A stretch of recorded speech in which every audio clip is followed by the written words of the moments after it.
Travis Wayne Goodsell. Another day. But at least we got an awesome Thanksgiving gift from the band Steps. As I guess you can't call it releasing a new album. It's releasing new songs. But yeah, such is the times we live in. So yeah, lots of awesome songs on this one album, which is great because typically your typical band from the 80s and into the 90s especially would only give you one, maybe two songs on an album.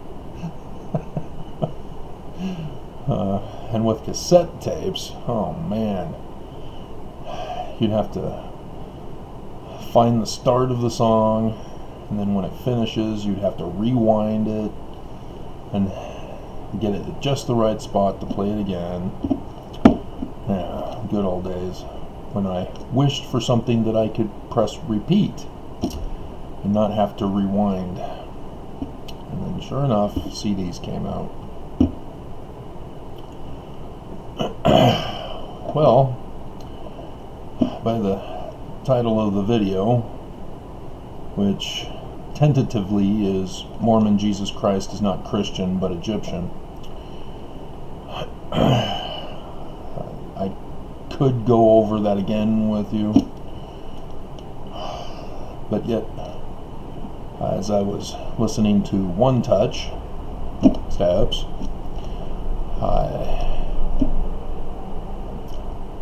I was pondering over the concept of having an Egyptian deity versus the Christian deity, as Mormons keep insisting they're Christian rather than Egyptian. And then that just gets added to the list of why Mormons are not Christian. You know, if your God is not Jesus Christ of Christians, it's a pretty good indicator you're not Christian. But our name, it's in the name. Yeah.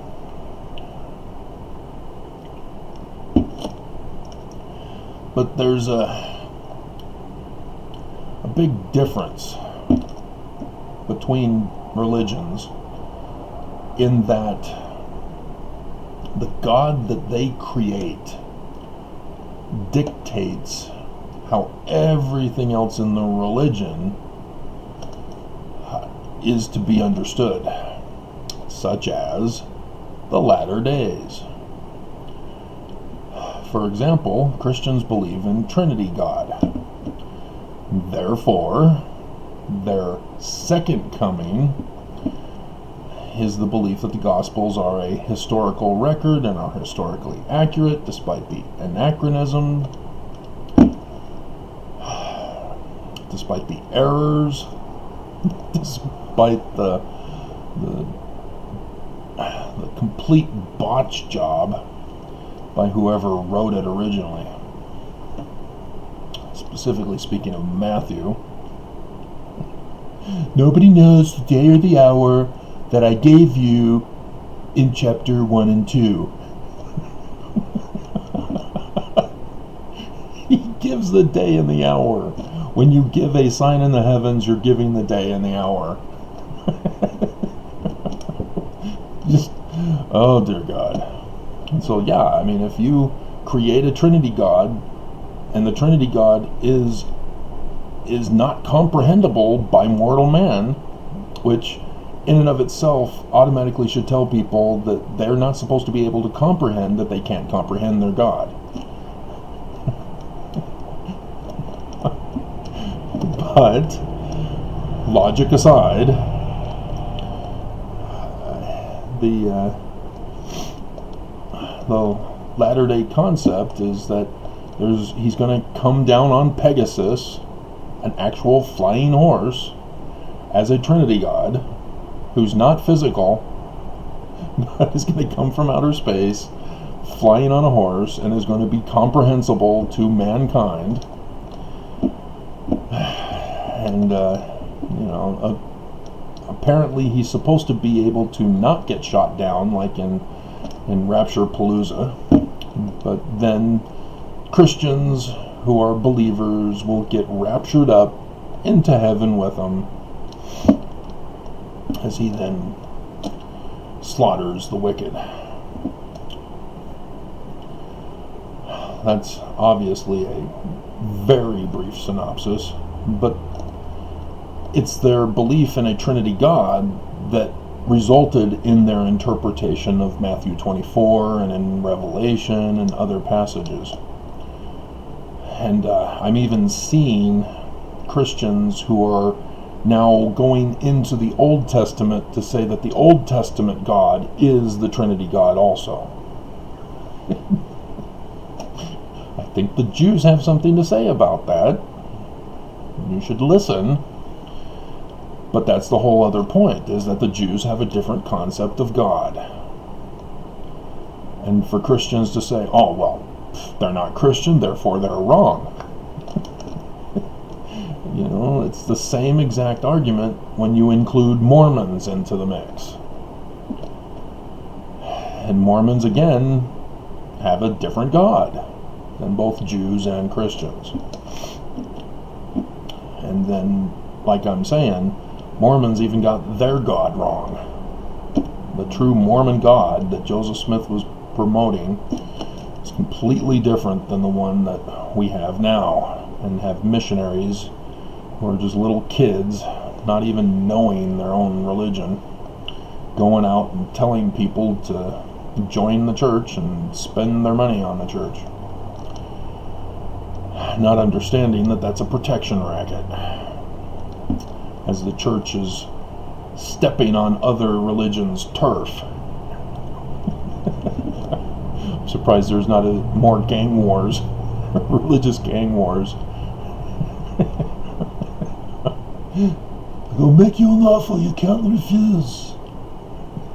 You tell the Mormons that they're stepping on our turf.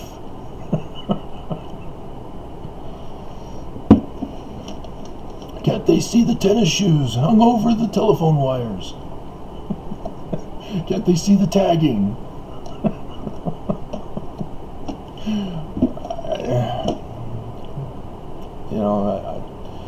I had a friend back in 2014 to 2017-ish, 18, that's when it started to wane, as Bishop Hammond extorted me to shut down my business or don't bother coming to church. And of course, screw him. I'm not going to church if he's going to extort me. But he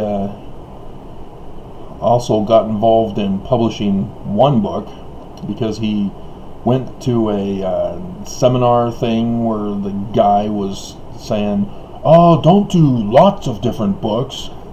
Do one book and do it about yourself, because you are the most important person. And so, yeah, he got caught up into that, and he did his book on himself. He's trying over and over, year after year, to promote himself. And he's not doing any further books or anything like that. So, yeah. Whereas I have done tons of books and was at the point of getting $400 a month in royalties alone, and would have continued to increase, except for Amazon all of a sudden one day just boom shut me down after getting 400.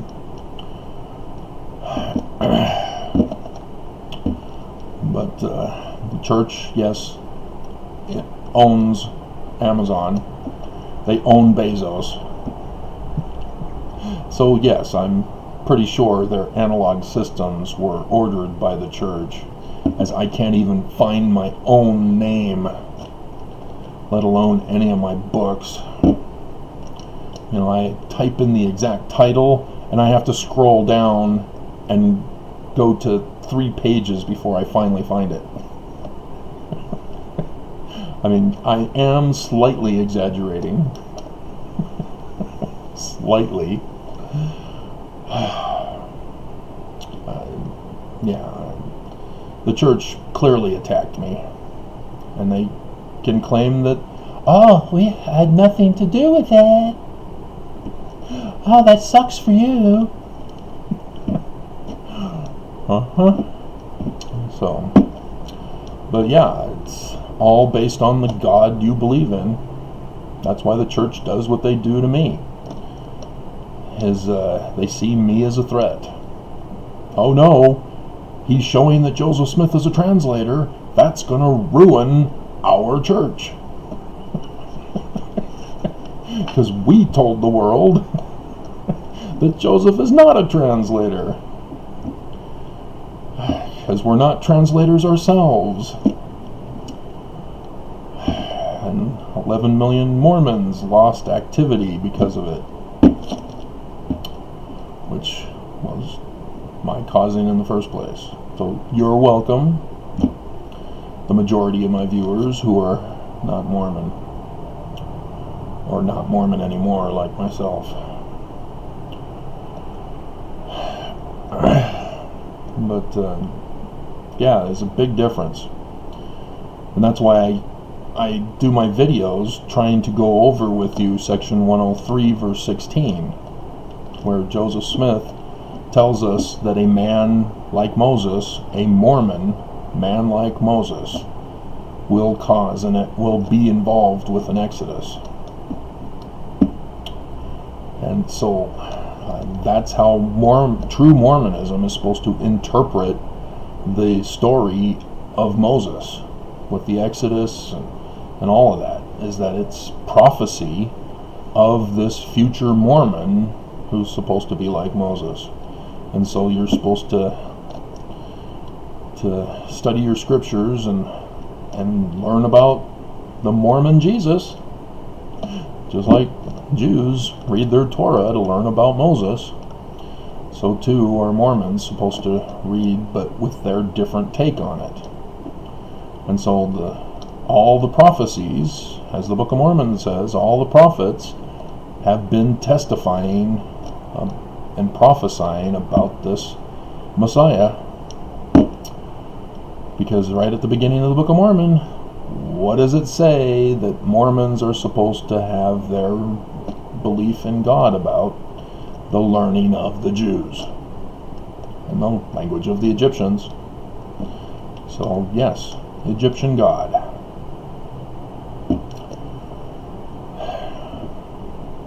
But yeah, that's why Mormons hate my videos. They don't agree with me because they don't know Mormonism. They have been led astray into thinking that, oh, we're Christian. Oh, why can't Christians like us? We're just like you guys. Join our church instead. Because we're the true Christian church. Oh, God. But yeah, I understand that mission work is a lot more difficult with the internet age, because people like It's Me Jesse are able to refer to the internet to do research on Mormonism. You know, she did her YouTube channel, and I haven't seen her for a while. I wonder why YouTube's not bringing her up. I'm sure she didn't ban me. She stopped responding to me. She wanted more information about Sidney Rigdon, so I gave it to her, and apparently she didn't like it.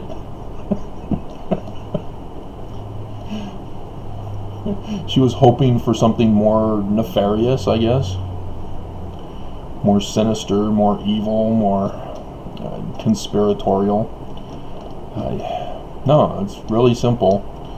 The Smiths knew Sidney Rigdon, and so when Smith Sr. needed to have a book made, he couldn't go to the Batavian Press, So he found Sidney Rigdon, and Sidney Rigdon says, "Oh yeah, give me the William Morgan manuscripts that he had come up with over the years, and we'll work something out." But those first 116 pages, yeah, Martin destroyed them. Not his wife. Martin destroyed them.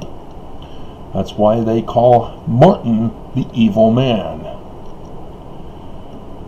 And of course, Oakes is descended from this evil man.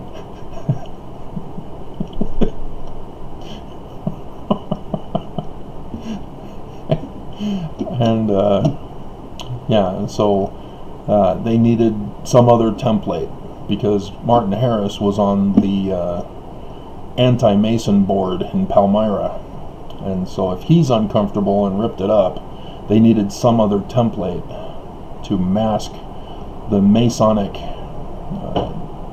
imagery in there. Thus, Sidney Rigdon said, "Hey, I found a book in Pittsburgh that was never published. Guy died. Let's use that one." Okay. And so that's how we got the Book of Mormon, and why it corresponds to Solomon Spaulding's manuscript. And unfortunately, there were still people who knew of the contents of the book and exposed it. Mormonism Unveiled. But that didn't stop them from pressing forward with the Book of Mormon. And because the message was greater than the plagiarism. But yeah, they were promoting a God that was unique. So yes, when Joseph Smith got the papyri, he went a little cuckoo for Cocoa Puffs, because this was his perfect opportunity to fulfill the Ezekiel 37 prophecy, because he knew the Book of Mormon is not the fulfillment. Dumbass Nelson. He's one of many who believe the Book of Mormon was the fulfillment of Ezekiel 37. When we did the footnoting, combined them into one. Can you say self-fulfilling prophecy, boys and girls? Very good.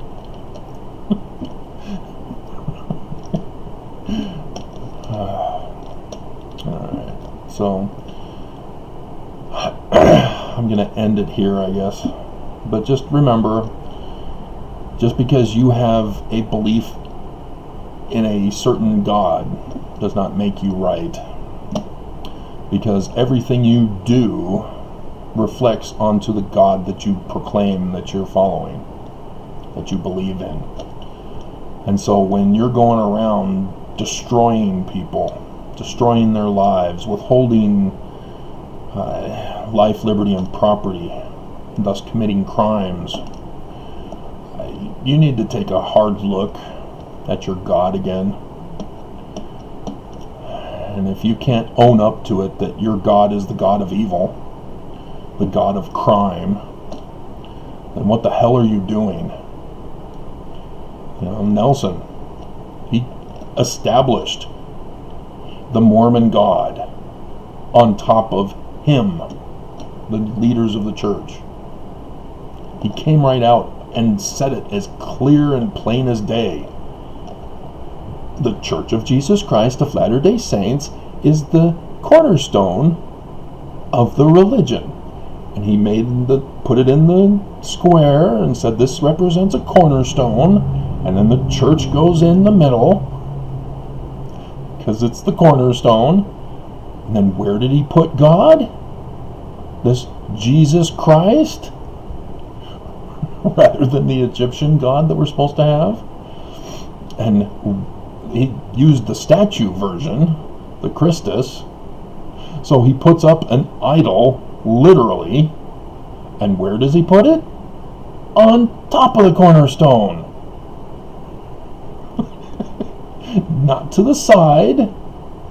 Because that's what the scriptures say, is that Jesus and the apostles are the cornerstone, the foundation upon which the church is to be built. That's why the Catholics claim that Peter is the cornerstone upon which the church is built, and then Jesus is the Trinity foundation for the cornerstone. It's actually James. I did that video, which is doing fairly well. So that got people's attention. So that was good. But yeah, I mean, when you believe in a certain way that Jesus is your God and that Jesus passed authority to Peter rather than James, as Acts 15 clearly tells us, James was the guy, the main guy. You don't be the decider if you're some outsider of the apostles, because James, the brother of Jesus, was not an apostle. What is he doing making the final decision for the apostles? So, but yeah, Nelson, with the Rome temple, made sure to have his picture taken, trying to take the keys away from Peter. Oh, Mormons will love this. They did. You've succeeded in brainwashing them. And me too, until I did my research finally. So, he's in the office of Moses. That's our Jesus.